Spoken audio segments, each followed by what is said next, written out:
Hai teman-teman semua, balik lagi bareng saya Ari di channel Kontaineran ID. Nah, di video kali ini kita mau ngasih jawaban nih dari pertanyaan teman-teman yang udah dicantumin di kolom komentar maupun di WA pribadi dan juga di Instagram kita.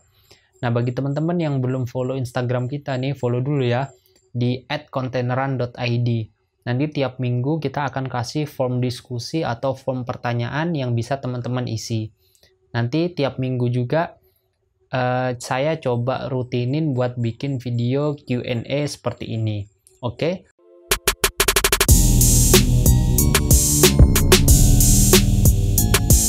Oke, kita langsung aja ke videonya. Pertanyaan pertama dari Kak Andi Herdiansyah nih. Pertanyaannya adalah, Kak minta saran dong, mau closing tapi belum ada modal. Sarannya gimana ya? Sedangkan yang beli ngasihnya LC, mohon pencerahannya. Oke, ada dua saran nih sebagai pertimbangan Kak Andi Herdiansyah nih ya. Yang pertama adalah cari supplier yang mau untuk LC. Dan yang kedua, Kak Andi bisa datang ke Exim Bank atau langsung DM Instagram Exim Bank sendiri. Adminnya aktif kok di sana, jadi bisa minta pertolongan atau curhat lah di sana tentang keadaan atau realita ekspornya seperti apa, kemudian proyeksinya ini seperti apa, ada buyer ini tapi belum ada modal kerja dan lain sebagainya. Nah, setahu saya Exim Bank ada program yang dia commission fee gitu, jadi bisa ngasih modal kerja dengan komisi lah, dengan bagi komisi. Jadi seperti itu, bisa dicoba ke Exim Bank ya, oke? Selanjutnya dari Mas Ahmad Fadilah. Bang, itu ngobrol sama bayarnya pakai bahasa Inggris? Iya, pakai bahasa Inggris. Jadi kebetulan kita ngobrolnya pakai bahasa Inggris dengan bayar yang ini. Tapi kalau misalkan teman-teman tahu nih atau bisa bahasa dari negara si buyer atau si importirnya, itu akan jauh lebih baik. Misalkan kalau di Saudi ya teman-teman kalau bisa bahasa Arab ya bagus, di Itali ya pakai bahasa Itali, Prancis ya pakai bahasa Prancis, itu akan jauh lebih baik lagi. Yang selanjutnya dari Kak Kula Kita. Ini disebutnya pameran apa ya? Apa tiap daerah biasanya ada? Biasanya diadakan oleh siapa? Oke. Ini disebutnya pameran namanya TEI atau Trade Expo Indonesia. Pada tahun 2019 saya ikut TEI tersebut karena memang worth it lah pada waktu itu. Dan masih offline ya, belum pandemi. Nah, diadakan oleh siapa? Diadakan oleh Kementerian Perdagangan yang bekerja sama dengan event organizer tentunya. Dan ini acaranya internasional. Jadi Kementerian Perdagangan di bawahnya kan ada ITPC dan Atasé Perdagangan, mereka mengundang buyer-buyer potensial dari negara-negara mereka untuk datang ke Trade Expo tersebut. Jadi lumayan worth it lah. Selain juga pengalamannya bagus banget di sana, kalau misalkan ada uang lebih atau dana untuk marketing atau promosi, lebih baik ambil di pameran aja kalau menurut saya. Oke, selanjutnya dari Mas Fatah Maul. Pertanyaannya, dulu pertama kali buat PT atau CV habis berapa, Bang? Oh ya, dulu saya pertama kali buat itu CV, habisnya sekitar 2-3 juta. Ini tergantung dari notaris di daerah kalian masing-masing ya. Tiap daerah biasanya beda tarifnya. Tapi kalau CV sih saya kira lumayan terjangkau lah untuk badan usaha sendiri. Yang selanjutnya dari ASD Creative Channel. Rangkul saya bang biar bisa ekspor kayak kamu bang. Gimana caranya bang?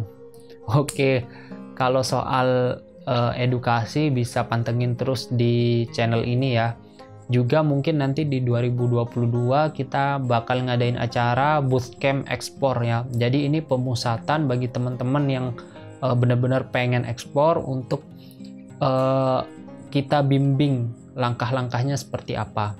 Karena memang di ekspor itu 20% adalah tahu prosedurnya dan 80% lagi adalah konsisten dalam eksekusinya. Jadi kita tahu prosedurnya, kita tahu prosesnya seperti apa, tapi kita nggak konsisten, ya sama aja lah, sama aja bohong lah.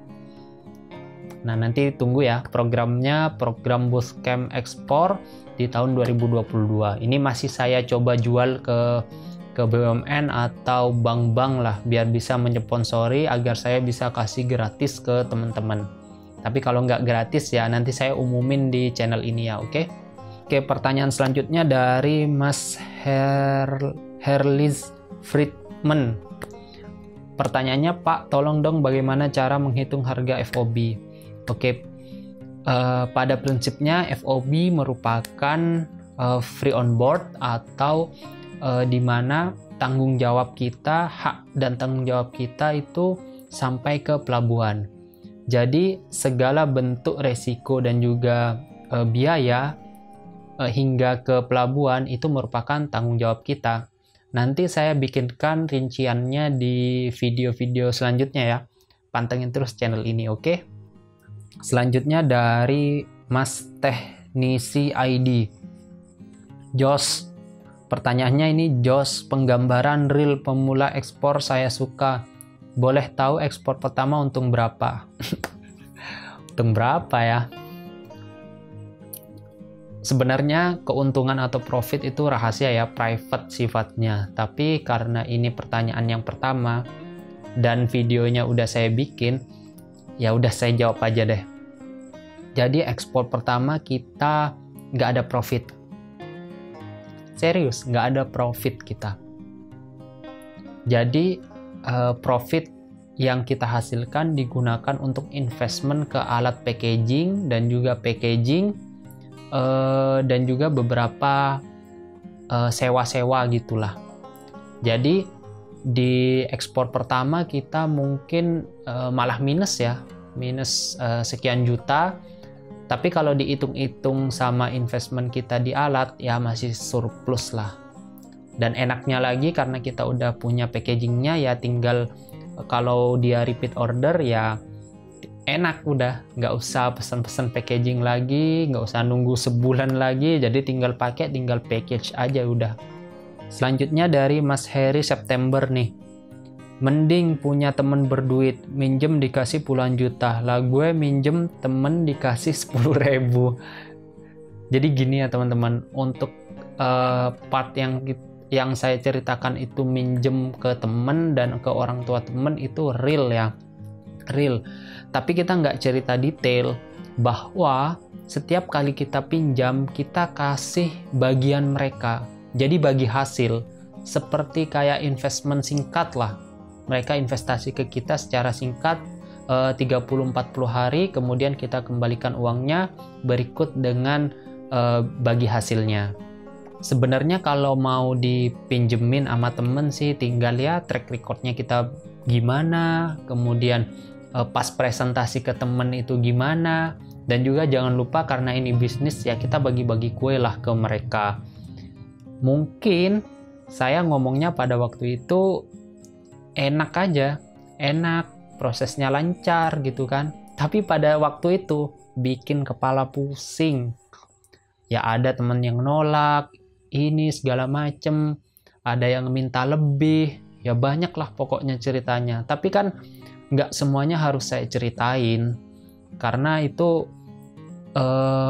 ya nggak etis aja lah kalau diceritain. Lagian durasinya kan maksimal, kalian dipikirin video 18 menit ditonton 5 menit doang, apalagi kalau saya cerita detail banget, aduh bisa sejam lebih gitu. Oke, sampai di sini dulu video Q&A kali ini. Bagi teman-teman yang punya pertanyaan atau mungkin saran, kritik dan lain sebagainya bisa tulis di kolom komentar aja. Nah, nanti video-video atau konten seperti ini akan kita buat setiap minggunya. Jadi teman-teman jangan lupa follow Instagram kita di @containeran.id. Nanti di sana kita kasih form untuk pertanyaan ya, yang akan kita bahas mirip-mirip seperti ini. Oke? Terima kasih. Jangan lupa selalu support dan dukung channel ini agar lebih berkembang lagi dan juga selalu membuat konten yang positif dan juga edukatif. Terima kasih banyak bagi yang mau nonton. Kalau suka dengan videonya silahkan like. Kalau nggak suka dislike. Sampai jumpa di video selanjutnya ya. Bye.